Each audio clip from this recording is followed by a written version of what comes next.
one note becomes another note, one chord shape becomes another.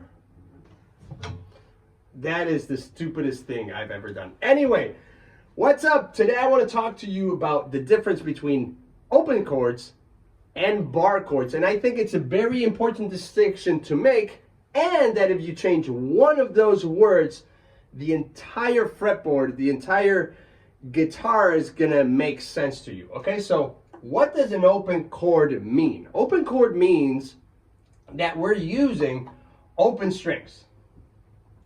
Okay, does that make sense? So open chord means open strings.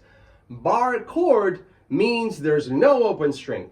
We're using a bar in usually our index finger. But I want to challenge you to change the word open. That's perfectly cool. Chords. And I want you to discard chords and use shapes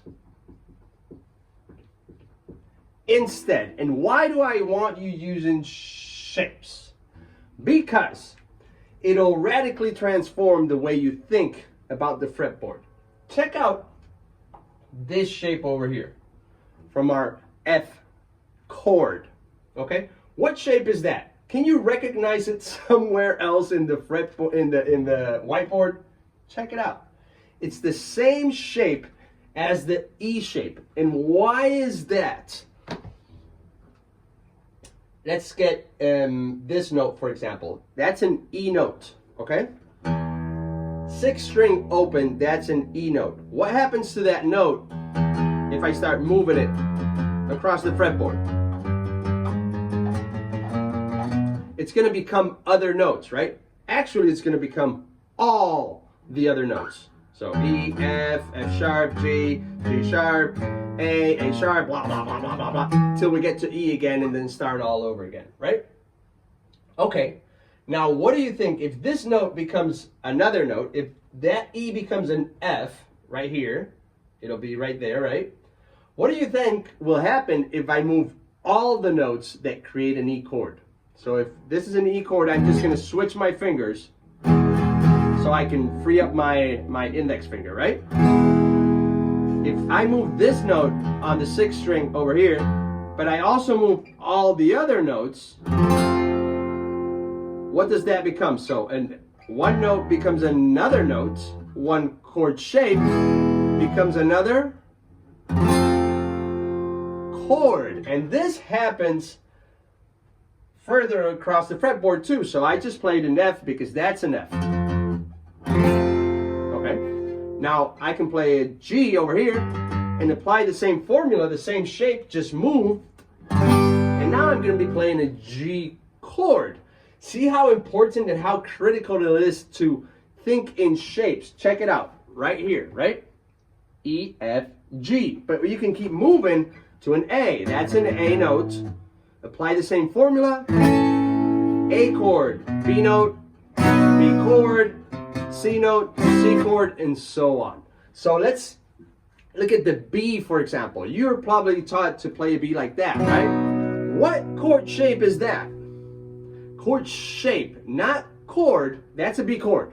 But what shape are we using to play a B chord? If we move it down 2 frets, it's very easy to visualize. Same as we did here, right?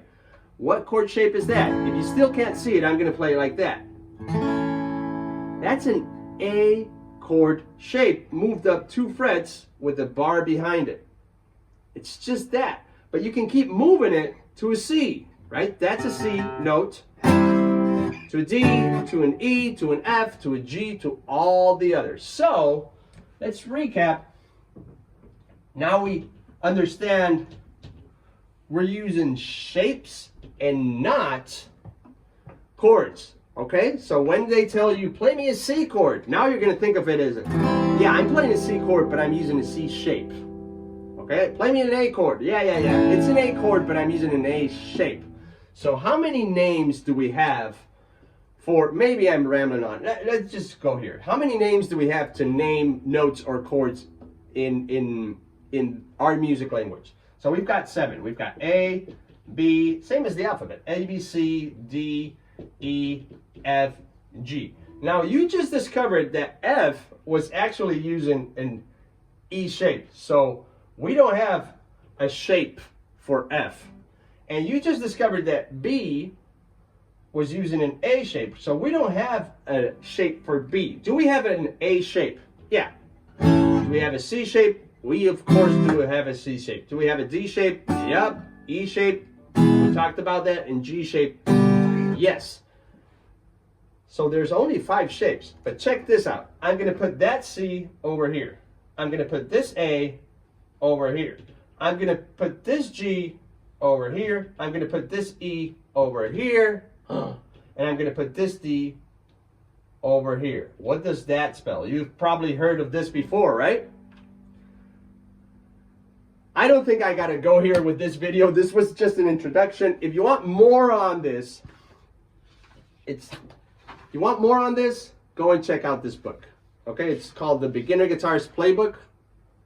It's so easy, so many tricks inside, and you'll understand exactly how the fretboard works, and it's free to download. Go and check it out, and I'll see you inside.